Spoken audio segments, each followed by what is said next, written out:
This episode is brought to you by Shopify.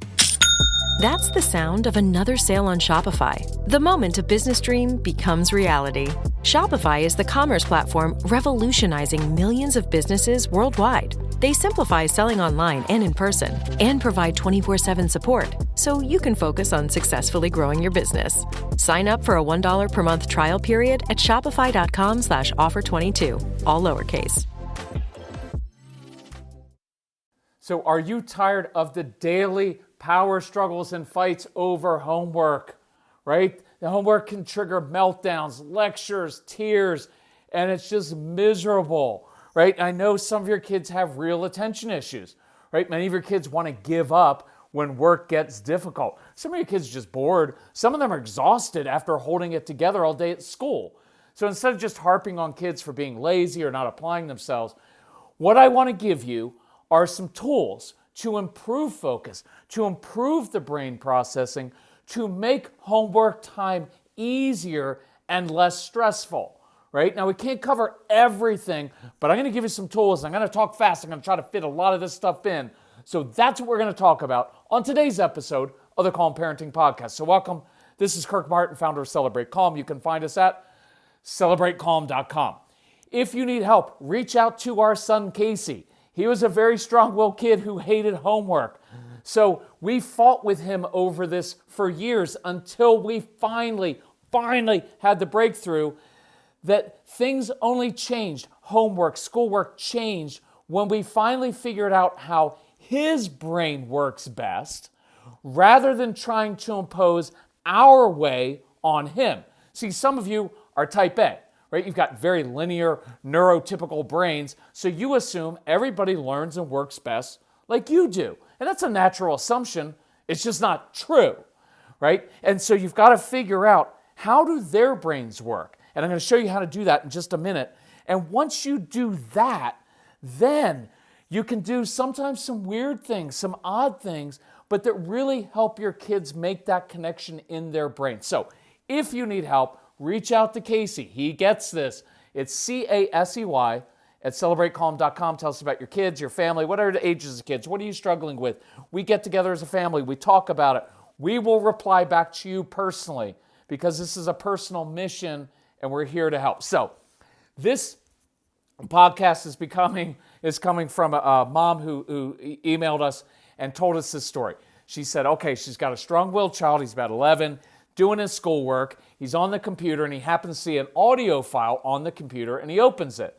And what it is, it's me. They have the Calm Parenting Package and ADHD University and all of our programs on their computer. You can get it on the app. And so we sent her the app so she get all the programs on the app. But he clicked on it, right? And so he starts listening to me teach about all these different things. Now, he has to write an essay, which is really hard for him, as it is for most of your kids, right? Getting their thoughts from head down on the paper is really hard. Your kids will crumple up their paper and throw it down. This is stupid. They can talk to you about their great ideas, but as soon as you ask them to write it down, it's really, really hard. So what do kids do? They procrastinate, they complain. Some of your kids even have a meltdown, right? Most of your kids will give up when work gets challenging. So this kid is now listening to our programs, and he's listening to me talk about how to jumpstart his brain and push through things that are difficult, using movement, music, momentum, managing your energy, not your time. These are huge insights that will help your kids. So his parents notice him doing weird things. He's like sprinting around the outside of the house. He's sitting on an exercise ball. His parents never use anymore, right? He's lying upside down off the sofa, spinning. He's listening to music, using his pencil as a drumstick. He's chewing gum. He's scribbling notes furiously, and it's messy because it's a really big key for your kids to let them do that. And so they asked their son, what are you doing? And so he said, well, this Calm guy that you listen to said there's nothing wrong with my brain, that I actually have advantages because I can hyper-focus when I'm interested, that I just need to jumpstart my brain. Why didn't you guys tell me this when I was younger? Now, that's typical strong-willed child thing, right? Like, why didn't you teach me this? But it is true. We fail to teach our kids the way their brains work best. It's the brain they're going to have through college, through all their work career for the rest of their lives. So his parents' mouths are hanging open, right? They're about to get on this kid about looking at private things on the computer. And then their child comes up with this. Oh yeah, and he said, you need to apologize for misjudging my motives and lecturing me so much. Right? You know this kind of kid. He's got the smart mouth, but the huge heart, right? The kid who will give all of his stuff to a homeless person, but he'll turn around and say awful things to you, right? And so now he tells his parents, because this is a funny story. He says, look, Mom, Dad, I'm sorry for not listening, and I'm sorry for arguing so much. I know I push your buttons. And they begin to smile, but you know how this ends with a strong-willed child. He said, well, I only push your buttons because you have so many buttons to push. Not my words. That's what that calm guy said. So, all fun aside, you must jumpstart your child's brain so he or she can push through difficult assignments like writing. And by the way, you do need to apologize for micromanaging your kids, and they may just reciprocate when you lead with humility. So, giving kids tools to succeed with homework time. I want you to observe your child. How do your kids learn best? Watch them around the house. Where do they like to sit? How do they sit? Do they sit on their heels? Do your kids like to hide? How do they relax best, right? Where are they when they do that, right? Do they like rocking back on that kitchen chair that annoys you so much? Well, that probably says they have a sensory need because that feels really good. The pressure on their back feels good, and they have to balance on the chair so they don't tip backwards. What is that? That's brain stimulation, right? You can use that, right? If you have a child who hangs upside down off the sofa, use that because you can walk in and say, hey, bet you can't do your math worksheet upside down. Better yet, go lie down next to them upside down. You will connect with them, see the world from their point of view, and probably get the work done more quickly and have a better conversation. Right? Do you have a child who comes home from school and maybe hides under things, likes confined spaces? Perfect. So banish the homework table of death. That's what we call the kitchen table where spirits are crushed as we stand over as parents saying, you know, if you would just focus, you'd be done in 30 minutes instead of it taking 3 hours, right? Because that kills a kid's spirit, right? So instead, throw a blanket over the table. Now you just created a fort. Kids love forts. Let them do their schoolwork under the table. Now it's dark under there, so they need light. So hand them a flashlight. Why? Flashlights are fun. They're interesting. Or hand them some matches. That'll stimulate their brain. And by the way, they can eat the mac and cheese and chicken nuggets that fell off their plate from the night before. Mix it up. Do it differently. By the way, many of your kids are slower processors of information.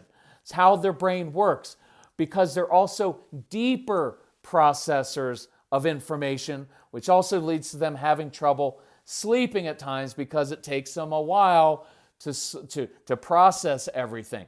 So I really want you to normalize that there's nothing wrong with doing work more slowly, right? Especially type A parents out there, right? Let's get this done, get this done. It's not the way their brain works.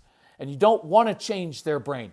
You want to accentuate, you want to use their brain the way it's supposed to work. Otherwise, they will begin to internalize, well, I'm stupid. I'm slow, so I must be stupid. Not true at all, right? So much of this is just mindset. Many of you have kids who already feel like they're behind or they're stupid, right? They don't compare well to their siblings. So I want you to build their confidence, create successes, get them using their natural gifts and passions as much as possible. Encourage their curiosity. Discover what your kids are curious about, right? So I bet about a third of the phone consultations that I do with parents are parents of teenagers who ask this: how do I motivate my child? Whether he's 11 or 13, 14, 15, 16, 17, doesn't matter. How do I motivate my teenager to care about school? Well, it's not by lecturing them, right? They already know that they're supposed to care about school. You have to discover what they care about first and then link that to how school actually helps them get what they want, right? When you get them doing a mission, right, a larger mission, using their gifts, talents, and passions, working with another adult, because other adults can see great things inside your kids. They can hold your kids accountable in ways that you can't. And you already know this. Your kids are usually amazing for other people and horrible for you. So I use the mission and mentor approach to discover, right? That they have a natural gifting to be an architect, a veterinarian, IT person, a teacher, a psychologist, to help other kids, right? See, once they get a vision for how they can use their particular gifts and passions, now they have a reason to do schoolwork, not because mommy and daddy or teacher wants them to do it, because it means something to them. It's a means to an end, right? Many of you are like, well, you should just do your schoolwork because it's good to do schoolwork and feel good about. Look, they're very practical kids, right? So just tell them, okay? Like, hey, just get the degree. Do the work so that you can do the work that you love later, right? So here are some other tools. That's a really important one to find what they care about. Movement, critical. Let's work movement into the learning process because movement creates rhythm. Sitting on the exercise ball. Let your kids stand at the kitchen counter while they're listening to music. Experiment with intense music while they're eating a snack. Because the chewing, the rocking back and forth, the listening to music all create rhythm, which creates rhythm in their brain and helps them process better, right? And so instead of like, let's have a snack and then do schoolwork, no, let them eat a snack while they're doing it, chewing gum, fidgeting. It's all good for them.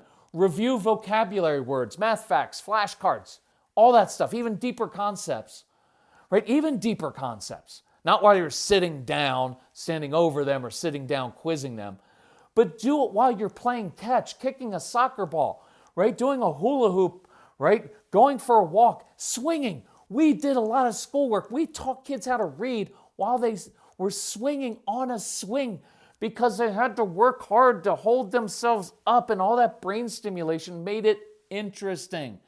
Jumping rope, right? If you've got a child who loves to spin because they have a vestibular need, spin with them and quiz them. And I guarantee they'll remember their vocabulary words while they're spinning. It's just going to irritate you, right? I talked about music. Develop music playlists for doing work, right? Movement and music are about creating rhythm to counter the lack of order in the brain. As I was working through some of this, you know what I was doing? I was listening to a live concert. Why live concert of this band? Because there's more energy to a live concert, and it's stimulating my brain and actually helped me concentrate better. So experiment with it, right? Create that obstacle course in the basement or the backyard so your sensory kids have to climb, crawl, slither under and over things. Create a climbing wall or things for them to pull, push. Shoveling mulch, doing yard work can be helpful, right? Doing schoolwork after intense exercise, really helpful because the brain is stimulated, endorphins are released, they're a little bit more relaxed. It focuses them. Casey used to get schoolwork done after he got off the ice. He played ice hockey. It's a very intense physical sport. So now he gets off, his face is all red, he's got the endorphins, right? He's eating, and he's doing his schoolwork then. Here's a weird idea. A lot of your kids will do their schoolwork better at a place that they enjoy going to, right? Gymnastics, the gym, at the dance class, martial arts place, at hockey practice. We did a lot of schoolwork at the hockey rink, right? With some of his friends. I did it in public. Do it in the car while you're driving.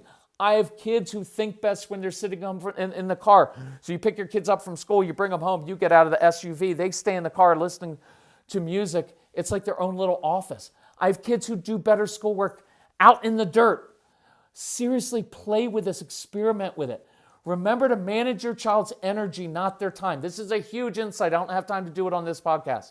Huge insight. When you listen to the Calm Parenting program, you will find this out. You don't manage time. That's a neurotypical way of thinking.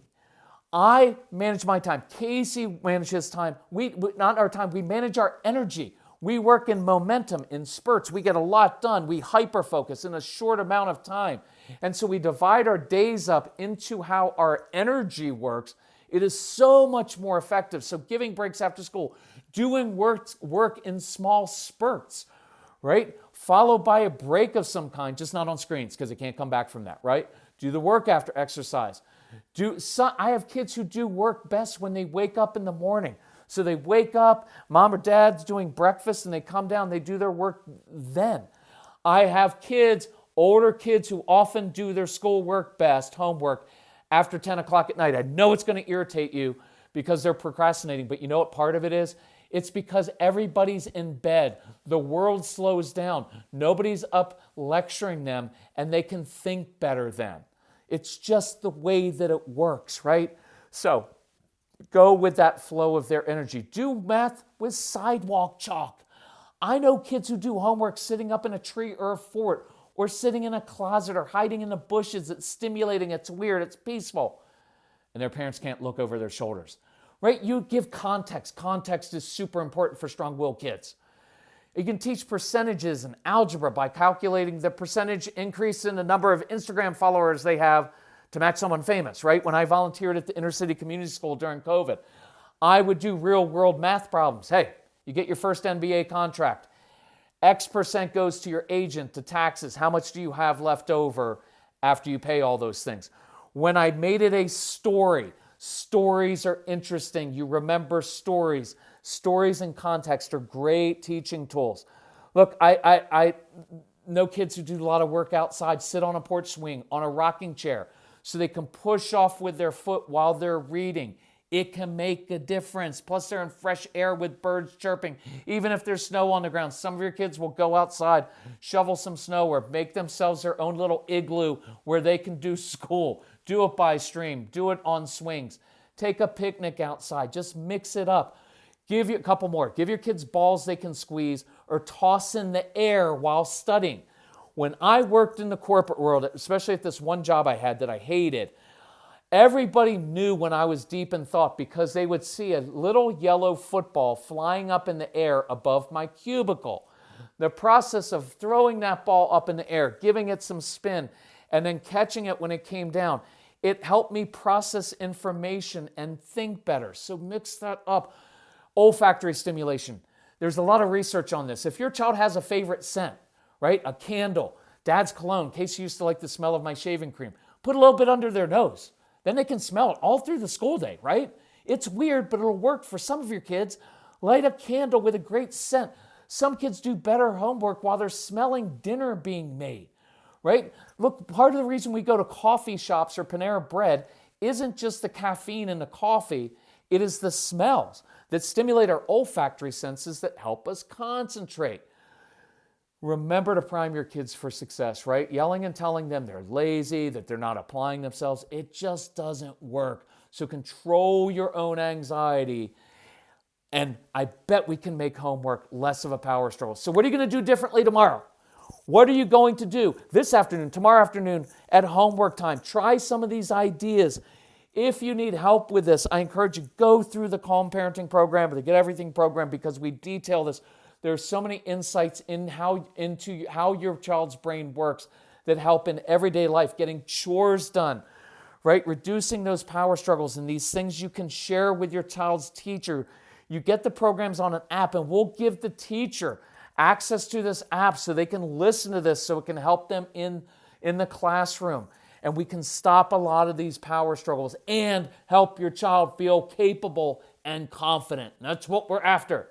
Hey, thank you for being a great parent. Thanks for putting so much work into this. Thank you for sharing this podcast. If we can help you in any way, reach out to Casey, C-A-S-E-Y, at celebratecalm.com, and let us know how we can help. If you ever need help with our stuff financially, don't be afraid or ashamed. Email us and tell us that, and we will help you, because we live to do this. All right, love you all. Talk to you later. Bye-bye.